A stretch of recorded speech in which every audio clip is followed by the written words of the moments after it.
Hi, I'm Margie Remmers-Davis with Crystal Clear Cash Flow, creator of the fast and easy way to QuickBooks Online ProAdvisor certification.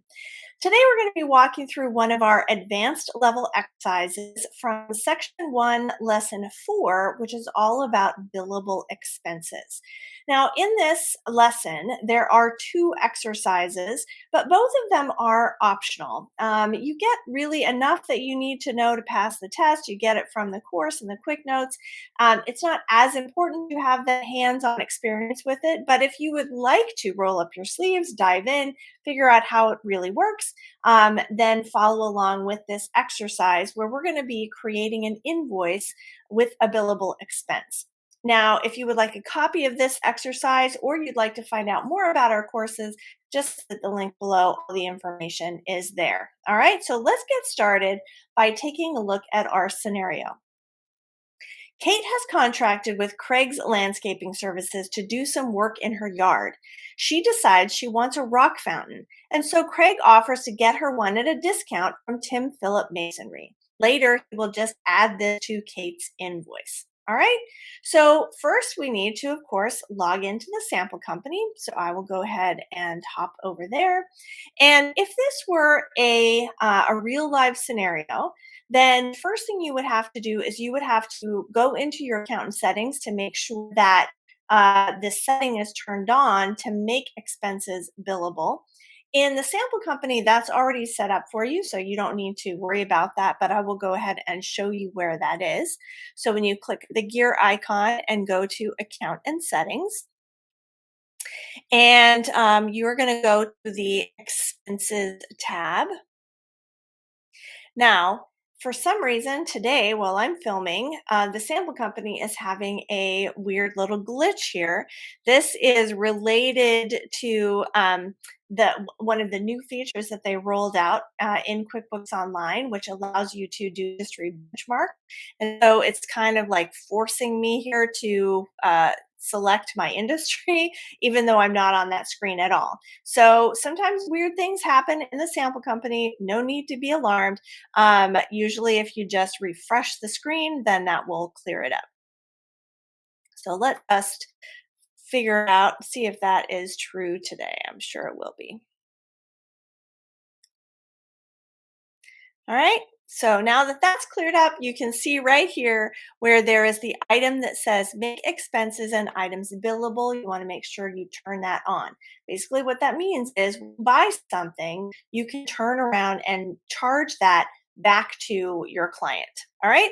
So that's already turned on, like I said. So I'm going to go ahead and close that.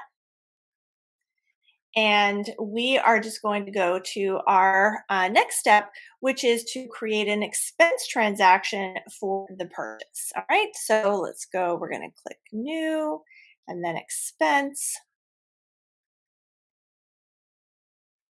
We're going to type in the expense, Philip Masonry.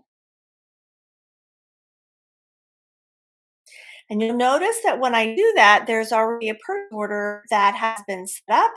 And so I'm just going to add that from the drawer by clicking add right here. And so it added it down here in the item details.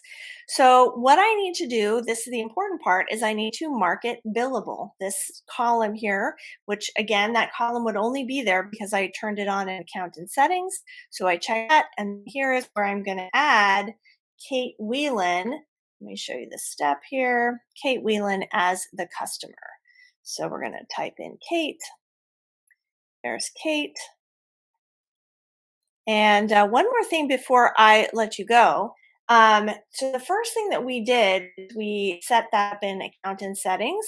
Here is a super fun, quick tip that I just learned. If you are inside an expense and you click the gear, then you get a different menu, and that's only the ones that are specific to expenses. So here you could make expenses items billable. You could put that on right there rather than going all the way to accountant settings like we did before. So that's kind of cool. All right. So anyway, enough about that. Let's go ahead and click save and close. All right, so now we've purchased the thing, right? We had an expense with Tim Phillip. Now we're going to go back and we're going to invoice Kate for that rock fountain. So let's go ahead and do that. We're going to create an invoice.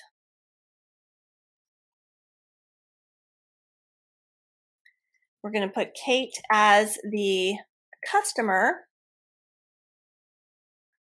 And you'll notice what happens is a little drawer pops up that tells us, oh, hey, there's a billable expense that you put in sometime before.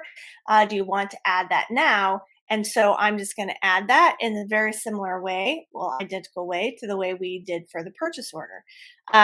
This drawer, all of this stuff, kind of understanding how all of this works is a big topic in the advanced course. I might someday create a video just about the drawer because I know when you're first starting out, it can be kind of confusing. But anyway, this one is billable expenses that are in the drawer. So let's go ahead and hit add. And then you'll see it automatically popped up. It's all good. So I am just going to hit save and close. And right here, the little arrow, save and close. And that is it. If you found this exercise helpful, make sure you give us a thumbs up. If you would like to be notified every time we post another exercise or other helpful video about passing the certification test, make sure you subscribe and hit the little bell. And of course, if you have any questions about this particular lesson, about our courses, or if you have any suggestions on what you would like me to cover in the future, make sure you comment that below. And that's it for me. I can't wait to hear your success story.